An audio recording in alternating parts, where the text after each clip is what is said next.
Hi, I'm Sean Perrin, and you're listening to episode 142 of the Clarinet Podcast, the show for clarinetists.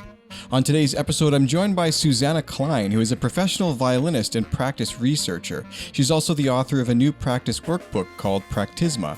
We discuss the reality dream gap, goal-oriented practicing, how to practice with limited time, some ideas on how to get through the current pandemic situation, choosing an accountability partner, and as usual, much, much more. For access to the ad-free extended version of today's episode and many others, and to join our Patreon community with 69 fellow Clarinet fans, you can check this out at the members section at clarinet.com. And if you'd like to learn how you can purchase a practice workbook from Susanna, you can check out her website at practizma.com, which is Practiz, or Z, I guess in the States, ma.com. Just a quick note before we start. If you've been listening to the podcast for a while, you'll know that the quality has been steadily improving over the past few years, which is something I'm quite pleased with and proud of. I've worked hard to make this show a better place, if that makes any sense. But one thing I tried recently was to do some live episodes on YouTube. Now, an unfortunate side effect of this is that the tracks didn't record to separate channels, so this means that editing was much, much harder.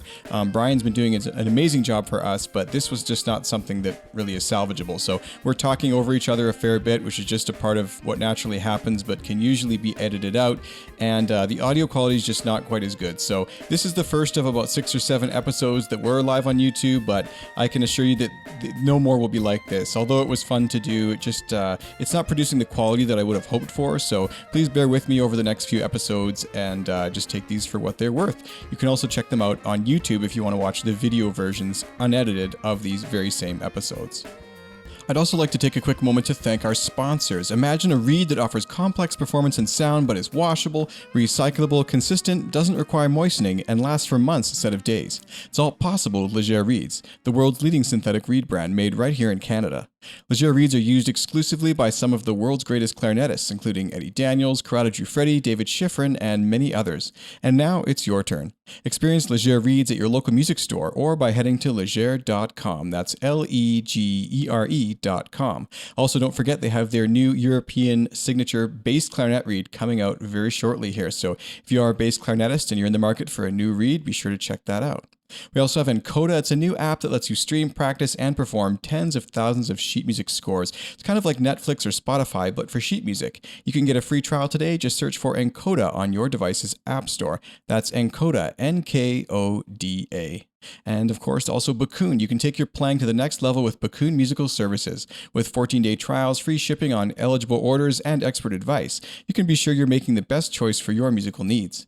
For Canadian customers, be sure to check out the new Canadian store that lets you pay in Canadian dollars. And for all Clarinet listeners, there's a special coupon just for you.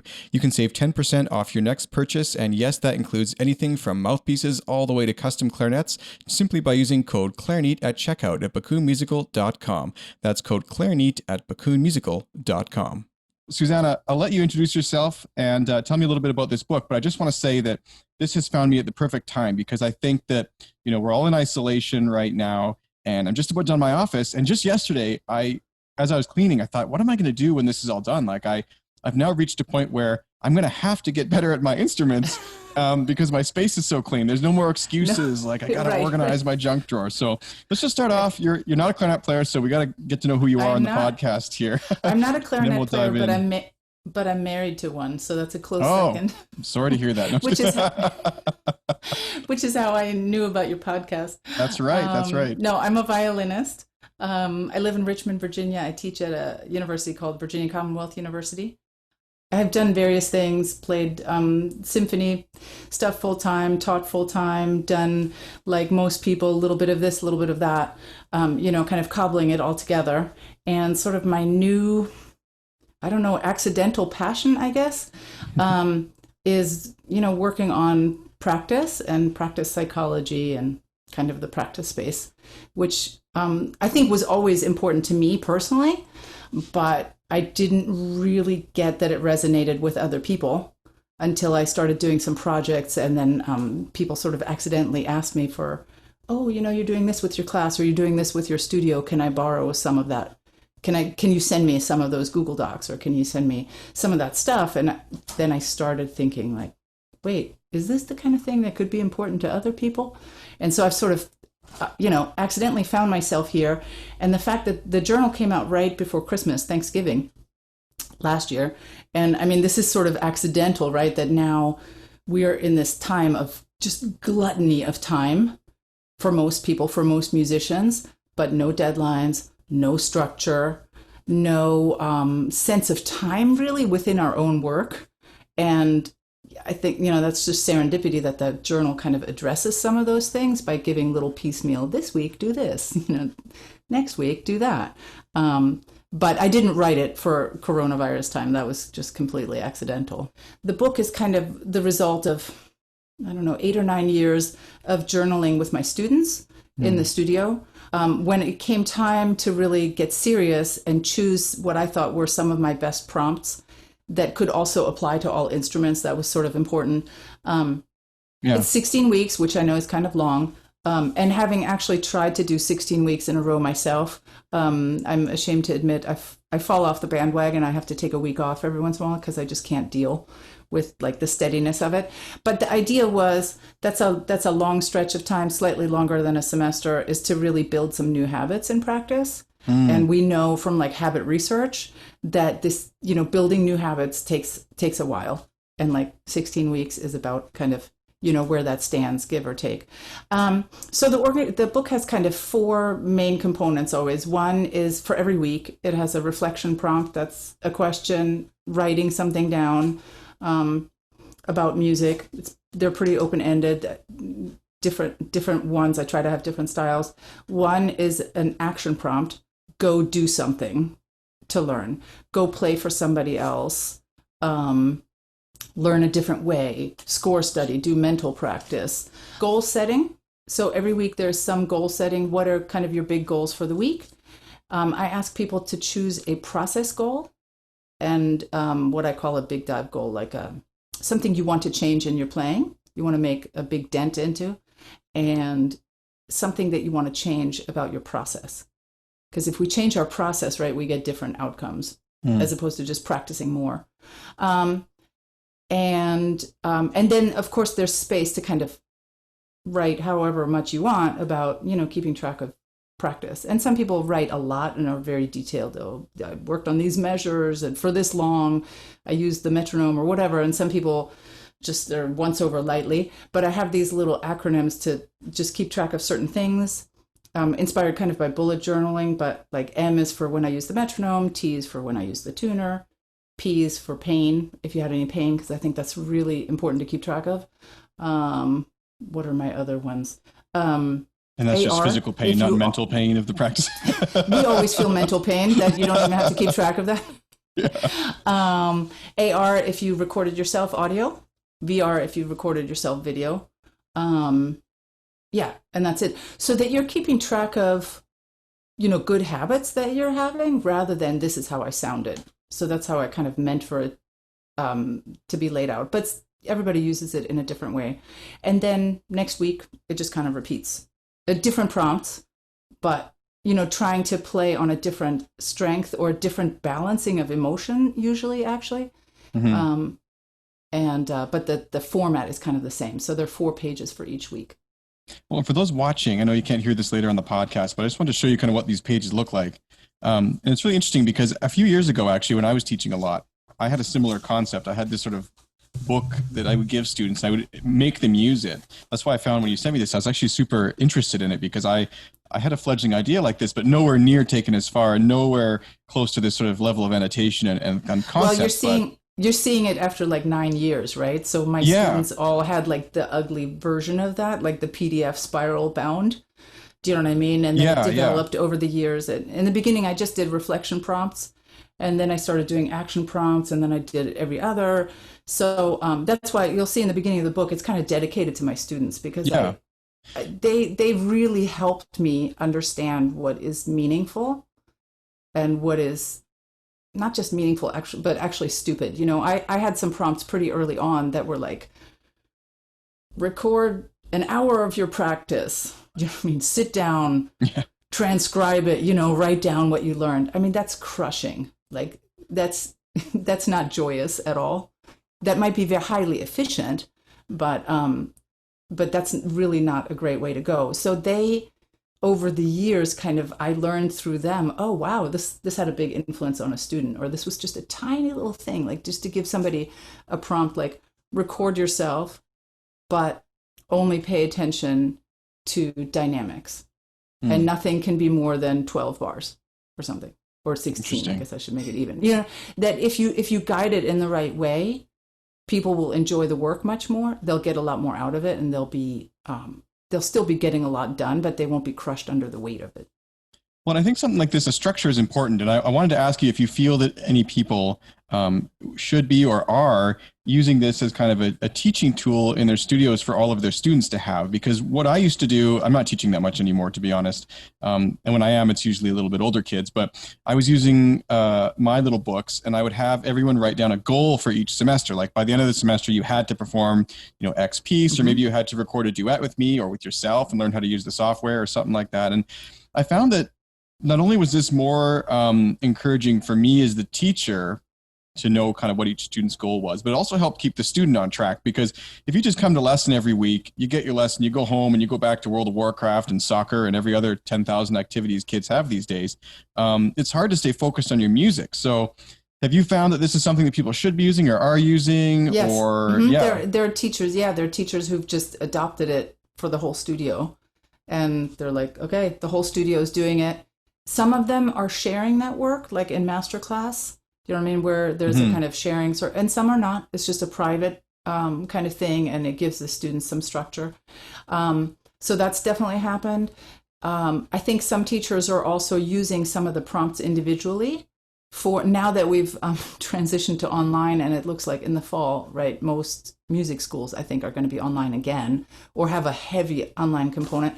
I think some people, I've heard also from some colleagues and friends, oh, can I use this one prompt for like a masterclass activity or like a masterclass challenge, right? There's some, trying to think if I have like an action well, you did say prompt, like this is sort of a social element to this. So do you have some kind of online Facebook community or something where people can interact and feel part? Oh, see, all the things I didn't think of. So I have an Instagram account. Okay. I have a Facebook, page, but I don't have it populated very well.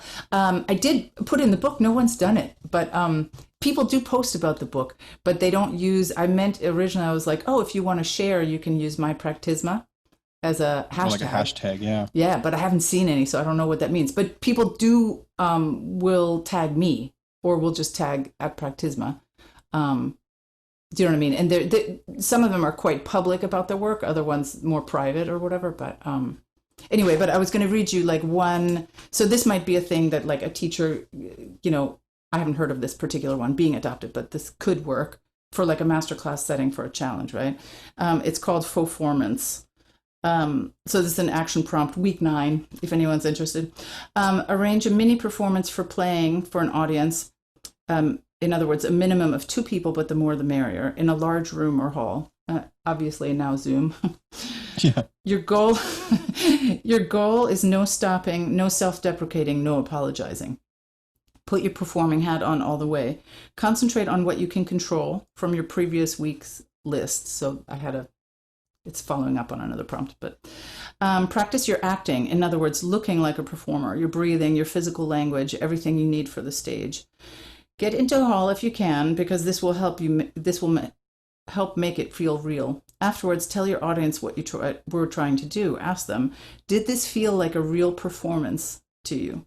Reflect on the experience in the space below. So I think teachers are kind of borrowing one thing or another that appeals to them, that's appropriate for their level, and saying, okay, class, for next week, this is our challenge. See you Friday. Report back how it went.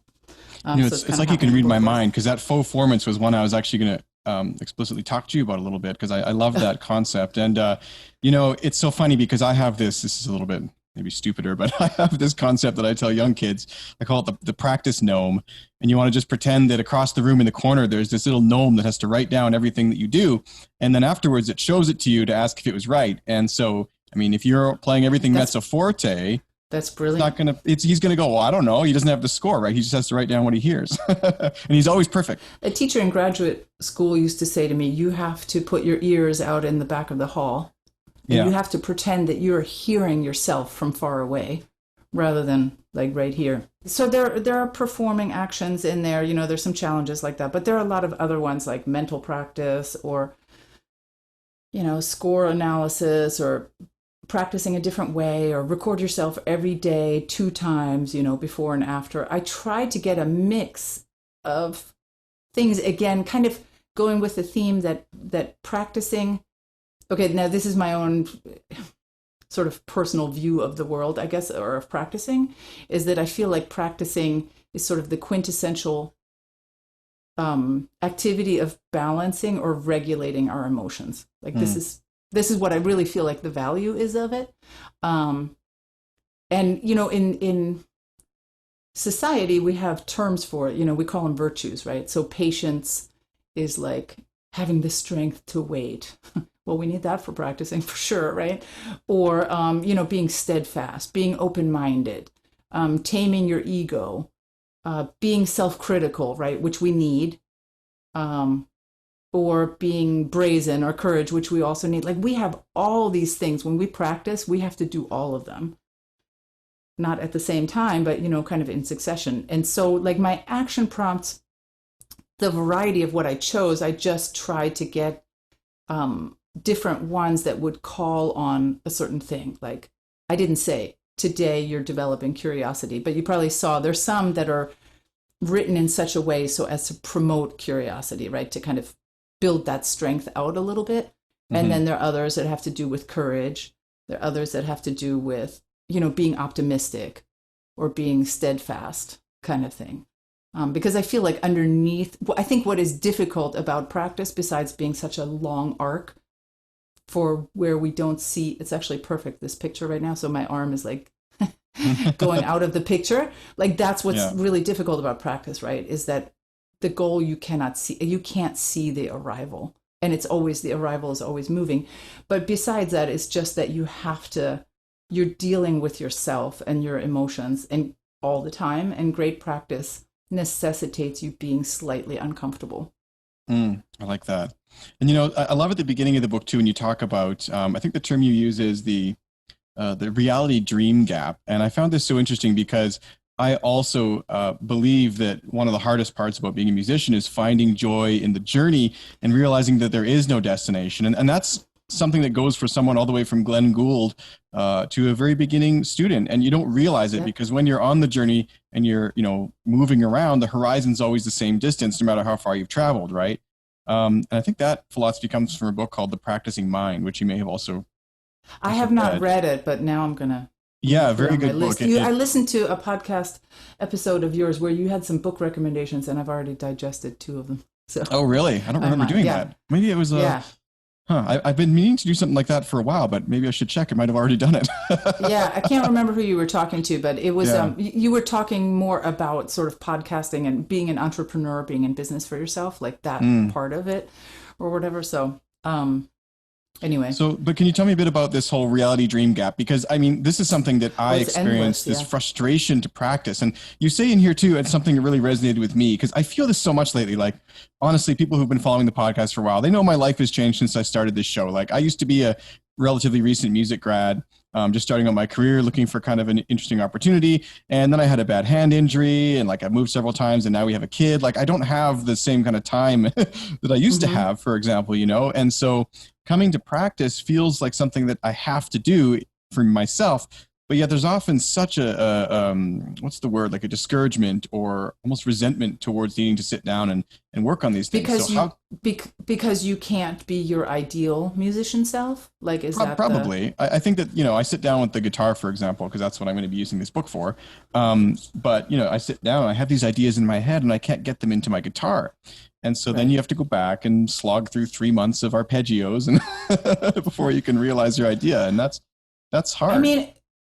Yes. So like practice inherently is, I'd like to do this, but I can't do it quite yet. Right. So that setup already is, it bakes in some frustration, but I think the goalpost is always moving, right? Because as soon as you achieve that, of course, you want something else, and as soon as you achieve that, you want something else. And the people that we surround ourselves are part of this too, right? So you might have a goal of like, oh, I want to be first chair, I want to get into this group, and then you're in it, and we find immediately a way to say, well, I got in because it's actually not so good. I need to be in this other group, and I think some of that, I'm still. I'm still treating myself, I like to say, psychologically, but when I graduated and then I got a temporary job, then I went back to school, then I got another job, then I got another job, I kept thinking that that sort of my anxiety or my angst about practicing and about the process was just, at first I thought it was that I couldn't stomach the idea of unemployment. Then I thought it was that I couldn't stomach the idea of, not being in a better orchestra or whatever, like these sort of goals that we set ourselves. But each little thing, each milestone, for lack of a better word, that I achieved, I felt no different. I didn't feel, like when I moved from the Richmond Symphony to the Colorado Symphony, in my mind, I was like, oh, it's an Ixam orchestra. It's a bigger orchestra. It's, I will have arrived, and there I was in my same sort of somewhat miserable relationship with my instrument. Let's call it just love-hate with my instrument and that process and practicing, because you're always aiming up. It's part of, what you're doing. It is the journey itself, that it's not the quest for the Holy Grail. The journey is the Holy Grail. And I think only by teaching and kind of seeing it in others and teaching so much was I able to kind of say, oh, this is not my problem. There's nothing wrong with me. This is actually completely normal. And every musician goes through this. I think before I was sort of pathologizing it, like, what's my problem? Why can I not be happier? And why am I often dreading this? And that's now actually something I was going to ask you, is sorry to interrupt, but like, was this hard to, I don't mean this like in a super personal way, but like, was this hard to admit at first before you realized that other people were experiencing the same thing? Because I imagine that most people listening feel this way, but they're very cautious to like tell their teacher, look, I feel, I'm never satisfied with, Yes. Yes. And I think that's all over the music industry. Don't admit when you're in pain. Don't admit when you hate it. All these things, because you're not a true musician, I felt for a long time even weird about repeating any kind of repertoire, right? So the idea of doing a recital, which is kind of a big goal or big thing, I think when you're teaching full-time especially, it's like I felt that pressure to do all new music to me, as if the only way that I was a good musician is if I did a completely new program. That's where does this come from? And like, why does this happen though? I mean, because if you see touring artists, great artists touring around on things, they're usually playing a defined set list or some combination of the set list wherever they go. And this is everything from rock bands to touring chamber ensembles. They go on a tour and they to will promote. tell you that that's where the growth is, and that's, do you know what I mean? That's obviously that's essential. But I just mean like sort of even creating these kind of little litmus tests for ourselves. Oh, this is what it means to be a true musician. If you're not happy. And I think that's why we don't admit how hard the work is. But if you're doing it well, the work is hard, right? Because the best practice is like a discovery jaunt. It's not I'm clocking in, at the gym. Yeah, like this, and this is right? something else. And so if you're really discovering things, that can be quite difficult. If you're recording yourself, I mean, there's nothing harder, I think, still, to me, than recording myself and listening back. Oh yeah, listening back. It's a little easier if you have good equipment, but still, it's hard. Well, and this is another concept I find really kind of interesting in your book and for practicing in general, is that you talk about, I wish I could remember the exact words you use, but sort of goal and achievement oriented practice instead of time oriented practice. Like, you don't just clock in at 2:00 until 4:00 and practice for 2 hours. You want to get something done. And if you get done earlier, then you've kind of achieved it. Can you talk a bit about that and maybe why one way or the other might be better sometimes? Yeah, just in general, and I know teachers say this, but, discovering something new with your ears or with your hands, that's progress. That's the most efficient way to learn. clocking in and repeating is just not efficient. And it just actually drains down the body, right? We'd like a lot of people get injured through that. I don't think I was really good at that in school. I just practiced until either my lips became numb, which is, I'm embarrassed to admit now, like I would just do that, or until I couldn't do it anymore. I'm not sure. I think sometimes I was practicing well and sometimes I wasn't.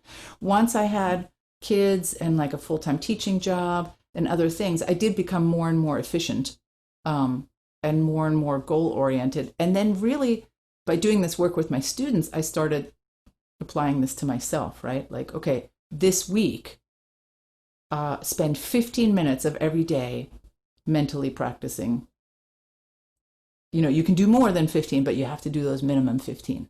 Mm-hmm. And it's like doing it for a whole week with the regularity. Wow, you get into some stuff, you get more comfortable in the space. You start to appreciate it more. You start to have to break it up for variety. Okay, I looked at the score, now I'm bored. I want to do something else. Okay, let me sit at the piano. Let me, I don't know, mark in dynamics. It's only by staying in that space a little bit that you actually grow. So that's where I really feel like this whole process, you know, with students has kind of helped me. I feel like I'm a better practicer now, for sure, than I was before. And it's a good thing because I have less time, right? Yeah, but what I think, what I think really surprised me is that it made the process more fun. I think that's the part that I didn't know before. Yeah, and I think that too, when you find yourself with limited time, which is, you know, not like right now for most people, it's kind of the opposite. But it reminds me of when I was just graduated. I was subbing a lot with the local orchestra, but I was now living instead of with all my various friends in a, you know, like basically a house of like a bunch of guys, with any opportunity to go down to the university and practice. I didn't have that option anymore because I didn't have a key card, right? So yes, I was now living in you lose the circle of social too. Exactly. So I found myself with big scores of music that I'd only dreamed of playing.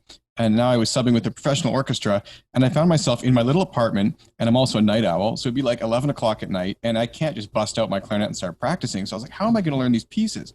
And the strange thing was I found that by having less time and focusing it on intent listening and marking fingerings and getting it kind of into my hands without actually blowing air into the clarinet, the next day, if I did have a chance during the day, which, you know, obviously I still did, but I would play to be so much better. And I'm like, what? I could have practiced for 4 hours last night and not gotten this good. And I didn't even play a note last night. How could this be happening? You know, But that mental focus and the different kind of frame of reference, I think, really, really helped. Absolutely. And varying what you're doing, right? So that every day doesn't look the same. Because I think. Well, and it was more engaging.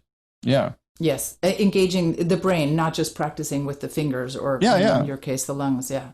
And also, I think the monotony. Go ahead. Sorry, Skype is screwing up here. We're talking over each other a bit, but no, I think too, like if I had practiced, it would have went something like this probably back then. I would have felt an urge to warm up. There goes 20 minutes. Okay, I should do some etudes or something. There goes 20 minutes. All right, now I'm going to do the stuff I have to practice for, you know, this ensemble. And then you're tired and you're kind of bored or whatever. Whereas the other way, I just kind of dove into the music. I skipped all that other stuff, and I was able to kind of just get in there. So I think, varying it up is really important. But I think that something like this is really going to help anybody to close this sort of reality dream gap thing. And I really do look forward to heading through this and I don't know, instead of taking it with a grain of salt, I'm going to take it with, what do you say? What's the opposite of that? Don't take it too seriously. It's meant to just, it's meant to provide some structure and some variety. Because I think of all the things that are hard about practice, practice being boring is at the top of the list. Yeah. I think the monotony of practice, which isn't usually our best practice, but just the fact that most of us feel like we have to do some every day and blah, blah, blah. Boredom is the ultimate way of killing the joy, for sure. Well, and how do you, let's talk a little bit about this current situation. I know we're diverting from sort of the book here for a minute, but how do you think this book specifically could help people through this current situation? Because we mentioned that the timing of it was kind of, I don't want to say lucky, but it's worked out well because I think people are looking for something like this. But like, I know that myself, I originally started doing some online lesson type things at the beginning of this, thinking it would only last a week or two. And to my surprise, we're into the day hundreds now. and I just had to stop. I was tired, and I was personally feeling quite down, and all these people are talking about all this stuff they can achieve during this time, and for me, it was the opposite. I was feeling really miserable, feeling like we'd lost part of life that was normal, and I bet more and more people are kind of, I don't want to say depressed, but like they're not in a good mood. There's nothing to practice for. Like we don't even know when a concert can resume again. So yeah, you have to practice. You have to essentially practice for the sake of practicing. Exactly. Which I really love. I've really loved that part of it, but I also don't make myself do a whole lot. Maybe I shouldn't admit that. So how during this time can we use your book to focus on getting better, even though so much is changing? So I think when you have, so let's back up a little bit. So what happened when things went dark, right? And they're still dark, is that most of the things that govern human behavior, most of those incentives were gone in one fell swoop. I mean, this is a unique thing. There's actually, I've written an article about kind of habits of practicing for Strings magazine, which is coming out in August. And it's sort of all about this. It's like, social structure, gone. Deadlines, gone. Sense of timing, so pacing, not just the actual deadline, but okay, on Thursday's rehearsal, we're going to work on this. In next Tuesday's rehearsal, we're going to work on this. Gone. No pacing. No benchmarks for how much you should do, right?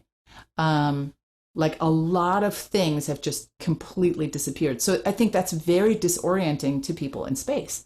It's much easier to get something done if you have, let's say, 2 appointments a day or 2 lessons or whatever, teaching hours, than it is to have just absolutely nothing. I think that's really, really hard. But the biggest thing, I think, for musicians, whether we admit openly or not that we sometimes hate to practice and that we, have a complicated relationship with our instrument, is we've lost our sort of compatriot, like our army colleagues that surrounds us, right? So usually, let's pretend you and I are both in the same section. We might arrive, unpack, and then I might be like, oh my God, can you believe the 3rd movement? Like, I'm still not up to tempo, and we would make little self-deprecating jokes about our limits. And if you were a cool person, then you'll commiserate a little bit. Oh yeah, me too. I'm still working on it. And I mean, all of that's gone too, right? Yeah. So we just exist lonely in this space with our limitations. So, habit building, there's some great books that I can recommend for that, for sure. But let me just what are they? The laundry list of like things to do. If you can make your goals specific by time and place. So I'm going to start practicing by practicing a little bit right after lunch.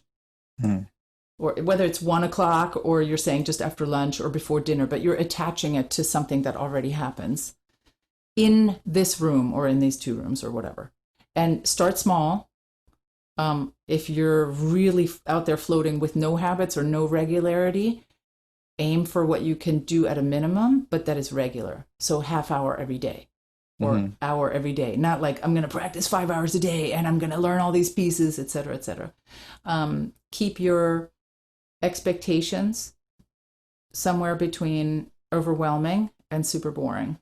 Because we know that people who are in that zone, it's called like the Goldilocks rule, do a lot better.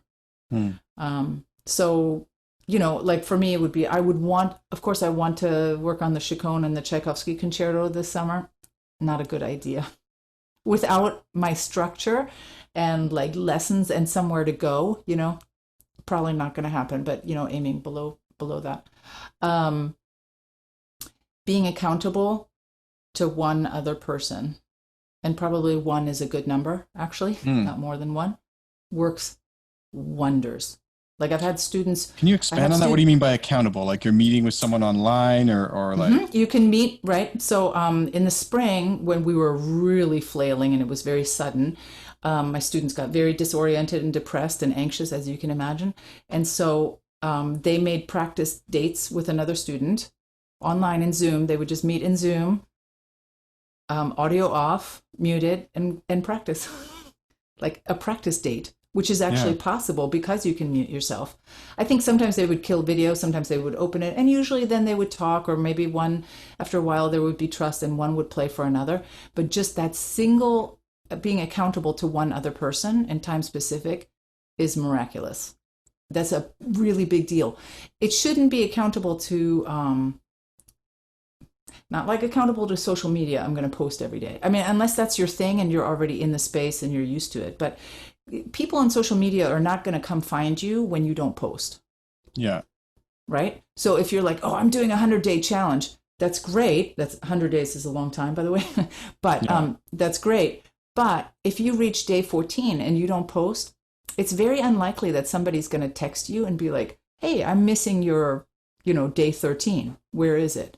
But if you pick a person that you like, trust, etc., and you're like, hey, I really need some accountability help, that will motivate you in a different way. So I had at the beginning of the summer, when I was the most disoriented in space, let me just say it that way, I got together with a friend of mine. She wanted to do live recordings, one movement of Bach, and put it out on the internet every week.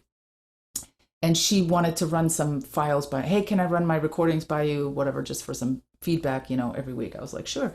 And then she said, actually, it would help me if you could do this with me. And I was like, with you, like I put out a movement of Bach, like out on YouTube every week? No way. I said, but I'll learn them with you, or relearn them as the case may be, and we can check in. And so I was helping her do this project, but basically towards the end of the week, I would send her my recording. She would send me hers. And instantly I was practicing, very focused, very organized. It wasn't too much. But the reason was I was, supposedly helping her sort of have this accountability team. And it was great. It was great. We did it for weeks on end where I just felt like, oh, I can't stop practicing completely because I have to, we got to be able to talk about our stuff. Well, what are you doing in bar 3? What are you doing in bar 5? So you can, if you're trying to learn an excerpt or a piece, find somebody else who wants to learn something similar. I have a friend who's playing on her porch every day at noon. Oh, I like that. And her neighbors are out there every day. I've gone to play duos with. Sometimes she plays for 10 minutes every day at noon. That's a fun idea. Yeah, some sense of normalcy is so important during these times. I guess I didn't realize, but in a way I've been doing this because a friend of mine at the beginning of this, actually in March, the last thing I did before this all started, my last kind of like outing that was normal, was I went for a meeting with a friend of mine because we were both interested in kind of songwriting, and we had no one to work with though, because like I'm a classical clarinetist. I don't know that many, guitarists at my level who want to talk that kind of thing, right? So we're both kind of beginners in that space. Right. But we went out and we're like, every week we're going to meet and try and go through some stuff. But then this happened. So we're like, well, let's just take it online. So we've actually been meeting every week except for one since this started. And just if there's nothing to go over, we just like, all right, did you come up with a cool chord? Yeah. What is it? I don't know. Let's figure it out. And actually accountability to like one other person is easier in Zoom, not harder. Yeah, because it used to be that we felt like you had to be in the same space. This is why I think, how when you're in school, you feel like you have all that. You have like practice buddies and then you graduate and you're like, oh my God, what's happened, right? And no weekly lessons. And but Zoom has made many things possible, just a standing date, or sometimes I geek out with a fellow violinist just on, hey, these are new things that I learned, and we just share. So just trying to give yourself some structure and accountability, not high stakes. It doesn't have to be high stakes because it's really about habitual and achievable, much more so than big, lofty goals. I think that's super important too. I normally save listener questions till the end, but there's a couple that are coming in here that are super relevant. Certainly. And also, I can't believe it, but we've already been on for almost 45 minutes, which is surprising. It goes by fast. It's a good thing.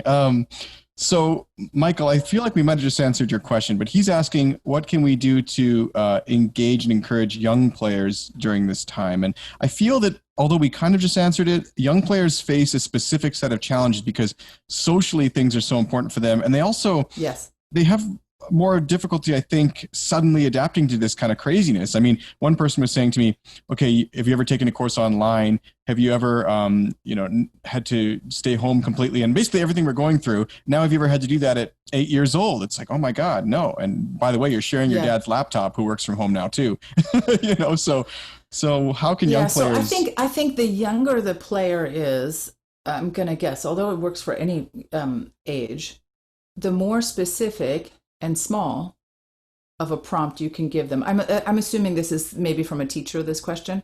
Yeah, I think he teaches. But the more specific and light and engaging, I think the prompt should be. So, okay, your assignment for this week, obviously practice this stuff, and then check in with one other player who I guess you can assign. It depends on, how big your studio is or that, whatever, and play for that other person, and they play for you silently in Zoom. They don't get to hear you, and get them to tell you how convincing you were physically with your breath or your motions or whatever it is that, for string players, we have an advantage in that we're very physical, like you can see everything. For clarinet, right, you might have to have sound on. But just if it can be like something that is very small and very specific. So, like sometimes I give my students assignments that are, let's say record yourself. I think I mentioned this earlier. Only listen to dynamics. Write down 3 ideas, work on it. Okay, record yourself, listen only to pitch. Write down 3 things you notice. You know what I mean? Bite-sized little things rather than record yourself for a long time. Or the same for mental study, let's say. Mental practice, I guess. You could just be like, analyze the score. Analyzing the score means how long are the phrases? What are the chords? Blah, blah. But that's too big. It's too generalized, right? Even for I think probably college age. So the more it's specific and lighthearted, and by lighthearted, I mean not high stakes. I don't know if that makes any sense. And high stakes, it depends on the student or the customer. I mean, there are some students who you can say, okay, form a duo, pick a performing challenge, and execute it. And, they might choose, if they're in school, playing over the intercom, if there is school, playing Happy Birthday for somebody, the principal over the intercom, right? Somebody else might choose to play for a relative. Some people could play for their dog. I found that the more specific you can make your assignment or your request, the easier it's going to go. Because people kind of go, well, I don't know who to play for. I don't know who, what's meaningful, or I don't know what to do. Like, you don't want to waste a lot of time with, I don't know what to do. Because when you propose something, and this is what I think the journal is good for in a way, you find things by accident that really work. I have also assigned in the studio duos, which I knew would create accountability. So just, you're going to learn the first part, you're going to learn the second part, you'll each learn it, then you'll get together in Zoom and talk about it. Hey, what's your tempo? And then eventually they just recorded a single track. Or one would mute themselves and listen and play along with another player who is not muted, and then they would switch. Because you can play duos over Zoom. You just can't do it. One person has to be muted, so they're matching the other person. Interesting. I haven't tried any of that. But does that make sense? Like, as long as one person counts off, like, so you and we're talking over each other because there's a little delay, right? But if I were to, 1, 2, ready, go, and I'm playing, you could match me.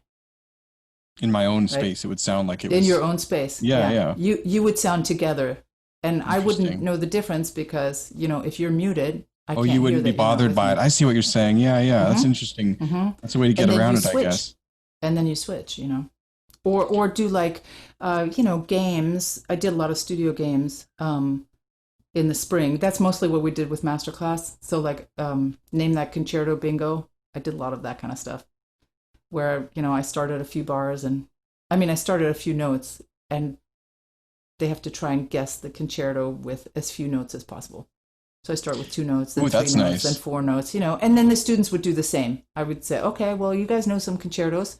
Give us 2 notes with the most convincing way. And they had fun in that space, and it was light, but they were connecting. That gives me a fun idea because I might have to steal it because I do Yeah, this thing called absolutely. musical Jeopardy at the university that I teach at, and they basically have like a group of young students come in for the day, and my class, which I proposed to them like several years ago, which has become more and more popular, but basically we just play musical games for an hour and a half with like a room of Hmm. 30 kids, and they love it because they never get that chance just to let loose and have fun with their instruments, and that's kind of why I made it. But I have these various questions, and one of them is, you know how Jeopardy works, and Hmm. surprisingly, I have to explain it to kids sometimes though, because it's not 1995 anymore. But but so I have this one column though that named that tune, and sometimes when they're easier numbers, They love it. they love it, but it's a little bit too easy. So it'd be actually more fun to be like, name that tune, but I'm only going to play the first note, and then I'm going to play 2 notes, and if you get it, you'll get maybe bonus points or something with Right. fewer notes. But And it's this is what great makes practicing performance fun. practice. And it's Yeah, great performance practice because if you can perform something easy, that is actually practicing for performance. And then, you start to perform harder things and harder things. I mean, it doesn't all have to be, that's again, high stakes or the ultimate, this is the piece I'm learning right now, so I have to perform this. yeah. There are smaller steps in between that you can do. Or sight reading challenges, public, um, goofy stuff. The Well, you know what goofier, the better. surprises me The about younger. young kids surprised me lately because when I crafted that Olympics thing, for example, I first made it way too easy. And I knew that I'd have kids ranging from grade 7, 8, and 9, but I had no idea how much they would know. Like these kids can answer almost all the questions that they put out there. Like I'm trying to think of Wow. an example right now, but I'll even come up with something about, which composer, was deaf or something, and they know instantly. And these are Mhm. kids that haven't had formal, they're just in band. They haven't had their normal, formal, violin or piano lessons outside of band class. It's just what they've absorbed through Yeah. being in school. It's really quite impressive. But the fact that And it's you can, fun and engaging, they learn. exactly. And they learn to have also a good relationship that music is play. That not Yeah, just playing music is emotionally satisfying, but that actually learning music and dealing with other musicians can be fun. And don't forget to involve your students. I mean, I had to involve my students at VCU. It was all happening so quickly, and I was like, what should we do next week? We would have sort of game Friday, and they had great ideas. yeah, And they would propose them and they would execute. I'm like, okay, you guys are responsible for that, and I'll see you there. And yeah, sometimes we just hang out yeah. and talk. No, I actually had the same experience. I was asking the kids one time because I'd come up with a few games for them to play. Like we do Jeopardy, we do this, I call it long tone jump. We see who can play the longest tone, and we talk about why That's great. that's important. I mean, because a lot of kids, they've never tried, they don't want to sit at home with their metronome trying to get to 45 beats on the metronome. They want like, Yes, it but turns it they'll do into, it with a group. They'll do it with a group. exactly. And that's Yeah. how a lot of really, really hard work, that's what is surprising to me too. We, Hmm. at VCU early on when I started sort of the journaling process, and I had gotten this grant at VCU that was all kind of what music can learn from sports. We did a lot of technology stuff like motion capture, bringing the violin students in the motion capture lab. And I was completely blown away because they had so much fun.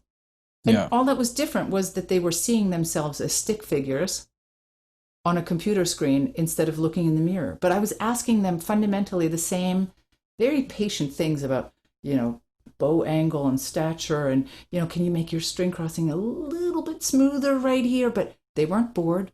They were fascinated and they were willing to engage in this actually kind of difficult small picture space because they were seeing themselves not the same old way. Like a friend of Yeah. mine says, refracted, when you perceive yourself in a different way, even though it's the same work. That's Um, super interesting. And I love the crossover of, science and technology and music. And I wish this happened way, way more, especially at the younger yeah, levels. this is where sports is way ahead of us, Yeah. way ahead of us, both in terms of technology is huge, the different modalities of learning, and also of sort of espousing the virtues of sports and really talking about it in the right way. I think they're ahead of us too. Teamwork and resilience, and this is what it teaches you, and perseverance. And we don't talk like that about music. We talk about, oh, isn't it wonderful? And, to be talented and, oh, I'm going to beat you to first chair. Like, yeah, right. But like, yeah. Yeah. Yeah. Well, this has been absolutely wonderful. Oh, sorry, go ahead. No, go ahead. I was going to say, but I think as educators, like you and I know that, of course, like we're building all these things in students. We know that this is why music is correlated with positive outcomes in academics and self-esteem, et cetera, et cetera. Like we sort of know that, but I don't know that we always talk about it, in those specific ways. I do feel like sports is way ahead of us in that, and kind of the love of the game, right? So you don't have to be the best badminton player, and you are allowed to be on the badminton court every Wednesday night to have fun. Like there's value there, Well, and a societal appreciation too. Like so many people get together to watch pro sports and love their kids to play in the team on the weekend, but to be in the band or something is still not quite as revered. And I think that's going to be really obvious come the fall, when we're going to notice, unfortunately, that a lot of the activities cut are going to be arts, music, things that really not only enrich society, but also allow to build teamwork in other ways for kids who, I'm sorry to say, but sometimes aren't interested in sports. I wasn't interested in sports. But, I was in marching band, I was in school band, I was in all the things you can think of. And that had a lot of the same, I think, benefits for me that being in sports would have had. But if I didn't have that, I don't know where I'd be, wouldn't be here sitting talking to you, that's for sure. Yeah, same. So who knows, maybe be a brain surgeon. Maybe it's a bad thing. Just kidding. But yeah, no, really great talking to you. We did get a little off track, but I do want to invite all those listening to check out your book, Practizma. And I definitely think this is a great journal. And I love one thing about it, just before we go, is that the 16-week idea, I think right now, like we've been saying, is something super important, because it does give you that sort of time frame to work in, which is otherwise, it's a tough thing right now, as we were saying. So, but before we do go, I wanted to quickly ask if you had any more advice for players, or any more comments about the book that you feel like we didn't get to touch on, and then we will do the lightning round.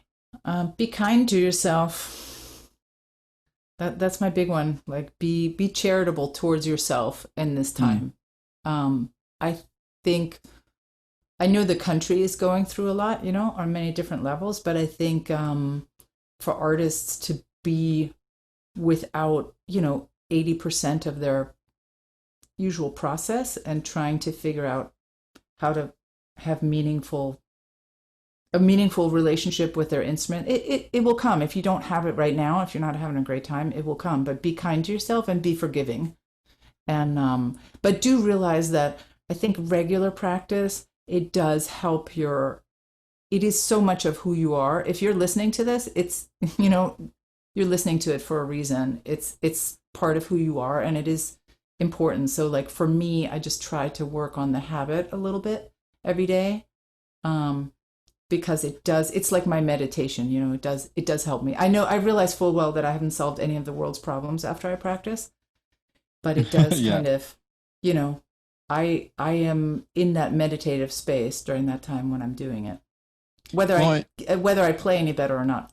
Not sure. Yeah. And, I think a lot of people too listening, I like that be kind to yourself thing, because I think it also gives you the freedom or the ability to step back and realize that if this is not a productive time for you, that's also okay. Like this is a stressful time. Like the world is literally going crazy right now. So if you're not able to be your fully maximized self, then maybe that's okay. Join the club. Right. Exactly. Yeah. Everyone's kind of in that boat, but this might let you kind of find some joy and re-empower yourself to practice, which I really like. But there's also that, investment saying though, which is something like buy when others are greedy and sell when others are greedy and buy when others are fearful. And basically what that means is because when the markets are down, people are all trying to sell off their stuff, but that's the best time to get in, because when it goes up again, you'll be out on top. So if you can look at it that way, and you can get your practice time in now, maybe in a year or two when things get back to normal, you can have something new to come back to.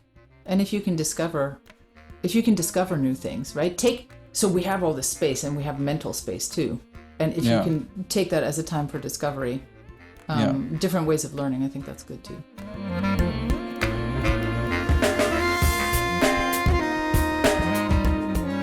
Thank you so much for listening to the Clarinet Podcast. If you'd like to send me a guest suggestion, have some feedback, or just want to say hi, you can contact me directly at feedback@clarinet.com.